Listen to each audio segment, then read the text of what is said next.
Individual glitter placement nail art tutorial by Hotpinkzebrapolish. Hi everybody, in today's video I'm going to show you an in-depth look at how to place large glitter flakes within an encapsulated nail. And I go through hopefully any questions you guys may have. If I missed something and you want to know an explanation or a little bit more on something, post a comment below and I will be happy to help you out. And don't forget to click subscribe to see all my future videos as well. So to begin with, if you're doing this over a natural nail, you're going to want to apply a very, very thin layer of clear acrylic. And then I would recommend using a gel polish. So I'm painting one coat of a black gel polish over this nail tip. And the reason you're going to use gel polish is to keep it thin.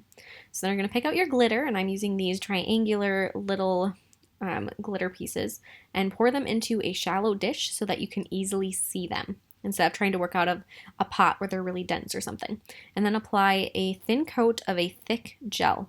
So this could be builder gel or sculpture gel, or I'm using what's called jewelry gel, which is a rhinestone adhesive.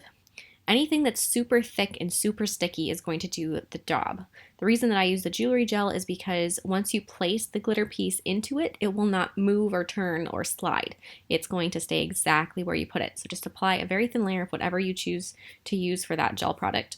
And make sure that it does cover the entire surface of the nail, or at least the entire area where you're planning on placing the glitters. So now, as you go to start placing the glitters, I would recommend starting in the middle of the nail near the cuticle. So think of this like if you've ever laid tile down, you're going to want to start in the middle of the room. So that way, as you're working out and out, if things start to get a little cockeyed or off center, it balances itself out and the middle of the room looks centered and it all looks right in the end. And the reason that you're going to start at the cuticle area or right along your proximal fold instead of starting actually in the very middle of the nail or at the free edge is because you can trim the glitters to make them fit into the hard to reach different kind of corners right around your proximal fold. But the less you have to do, the better. So if you place some like that one that I started with, I placed a flat edge right against that spot.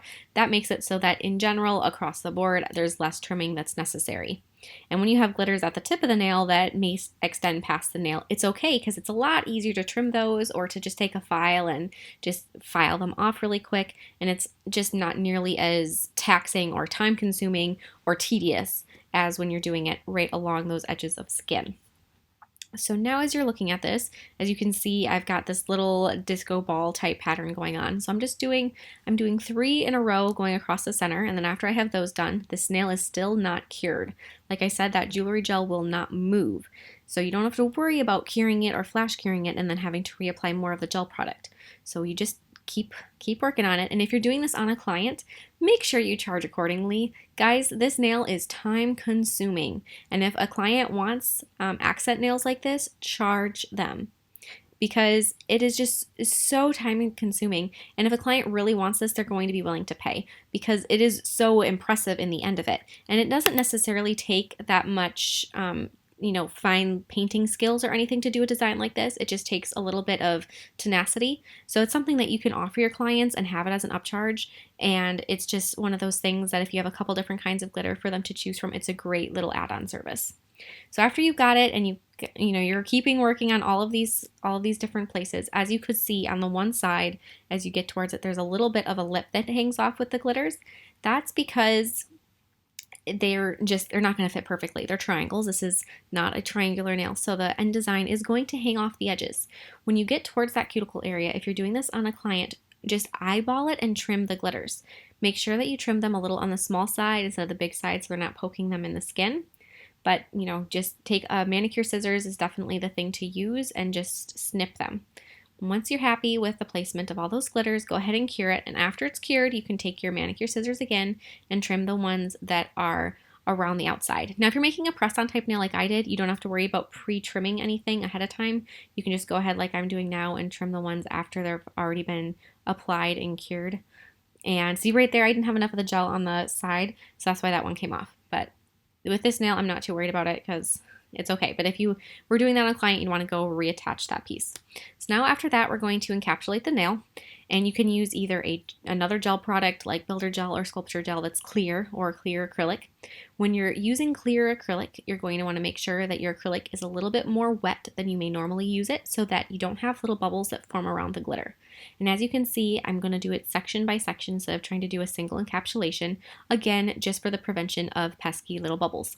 And as you're placing this bead down, you saw how much I pressed it and I patted it out. That's what you're going to need to do because there might happen to be a little bit of air around the edges of the glitter. Maybe, maybe not, depends on the kind of glitter you're using. But you have to press that acrylic into the glitter. And then do the second bead. Depending on the length of the nail, you may be able to get this done in one bead or you may have to use 3. So just, whatever you're doing, make sure that you know that you're going to have enough time to very carefully press the acrylic in without it setting up on you prematurely. So gauge how many beads you use accordingly, but maybe think of doing a little bit more than you would on just a regular basis. And then after you have that, you're going to file the nail into shape, being super careful not to file through that layer of clear. So that's the reason you want to keep that initial layer of color thin. So that's why I just used a single coat of black gel polish instead of doing an overlay of black acrylic first, because you want there to be this layer of thickness, this bubble of acrylic on top of the glitter. And after it's filed, then you can go ahead and apply some glossy gel sealer or gel top coat, whatever your preference is, and cure it. And that is it. If you guys have any questions at all, please don't hesitate to reach out to me. I know that glitter placement can definitely be a headache until you get a knack for it, but once you got it, it's so much. Hey Melody, what you doing?